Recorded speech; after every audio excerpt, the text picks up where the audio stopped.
Well, apparently it's more than just a few Tea Party groups or conservative groups. It might be a million-page database that includes over 1 million Americans of maybe a variety of political bents. To Jennifer Stefano now on what they are uncovering about what the IRS and who it was going after. Jennifer, what do you make of this? Apparently you had company, a lot of company. Yeah, well, it's great to be targeted by your own government and be in the millions with the people being targeted. But, you know, the problem here, Neil, is that this is such a chilling effect on free speech, on anyone ever wanting to come forward, especially the little guys, to have their voices heard. And what is clearly coming out in these reports and these documents is that the IRS did their own fishing expedition, couldn't get what they wanted, and sent it to the FBI on what seems to be a purely speculative basis to find something on center-right or conservative or libertarian organizations. And it did shut down a lot of small, particularly small, little groups across the country. That is untoward. It is not what we as Americans are about, and it has to be investigated and changed. You know, Scott Martin, a flip to this was that this is all part of the routine examination process where you look for commonalities. That's a legal term I hear, where they try to find if there is a commonality between various groups applying for the same tax distinction. What do you think of that?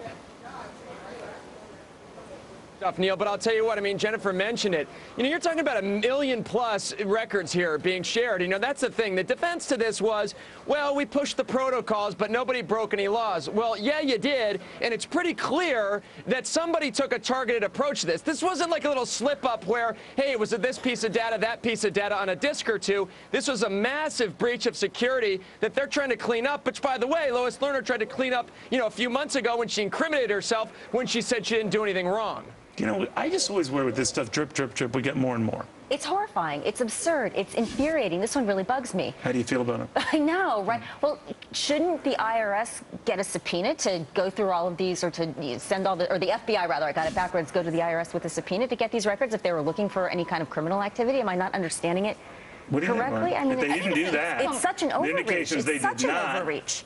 It's a complete violation of taxpayer privacy, 100%. And the timing, right before that, the Republicans took control of the House back in 2010, just spot on. You know, Jennifer, you have to say, I always say to people, okay, you know, to talk to some liberal friends, I have many, and they always say, well, this is no big deal. It's just conservatives getting their nose out of joint, and that's Stefano you have on getting her nose out of joint. And I always say, well, what if it were reversed? What if it were you? What if it were 1 million of your friends? Then how would you feel? Well, you're imagining it, blah, blah, blah. What do you say?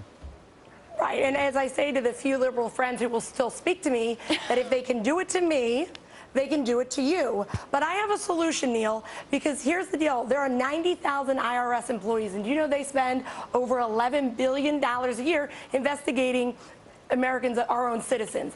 But a government organization that actually does good and does well and actually helps us out, the Government Accountability Office, which investigates fraud, waste, and abuse within the government, they have a $550 million budget and only 3,300 employees. So here's what I suggest. Swap them out. Give the Government Accountability Office that budget and give the IRS the $550 million budget and the 3,300 employees. And oh, by the way, don't give bonuses to the employees that aren't actually paying their taxes, which is also something the IRS does well as investigate their own citizens for political gain. But, you know, that's just my suggestion. That makes way too much sense. Yeah, it does. And by the way, any critical comments, if any of you at the IRS are listening, these are all Jennifer Stefano's. These are not mine. All hypothetical. I probably have zero liberal friends. There we go. There we go. Lauren, the fact of the matter is, I don't think this goes much further than the latest allegations that are out there and what ISIS committee found or anyone else found about how widespread it is. The appetite to get to the bottom of this just isn't there, and no deals are being struck, as far as I know, to make Lois Lerner or anyone else talk. So I just think this is just going to stew and then go away. It shouldn't. You might be right. You might be right. But I guarantee you, or at least it seems something like this probably won't happen again anytime soon because of all the outrage, at least in the beginning. One thing I learned from history is that they're hiring a lot of agents, Lauren. Yeah. Scott, what? They're hiring a lot of agents. I mean, that's the point. You know, Jennifer mentioned it. The oversight on the IRS side is incredible, and the amount of hiring they're doing just to investigate, say, these possible ties or some of these activities is insane. What does it say that we are so jaded that you don't think this is going to go beyond just the discussion we're having? Even with this latest stuff, it was buried. It was buried in the papers. With the initial allegations they were No, targeting Tea Parties. no. I mean, that's absurd. Doesn't that just Right. the outrage? You need a committee Du and jour. money for everything. You shouldn't Moving have forward. to. You shouldn't have to. And Neil, Yes, go ahead. Neil, you know, the 90,000 employees the IRS currently has does not include the 1,000 plus they'll be adding under Obamacare to investigate all of our medical history. Just wanted to point out that fact Icing as on the well. cake right there. Oh, that's just lovely. Isn't Thank that you, fun? Jennifer, It's good. for reminding Feel me of good. that. Going out on optimism. All right, when we come back.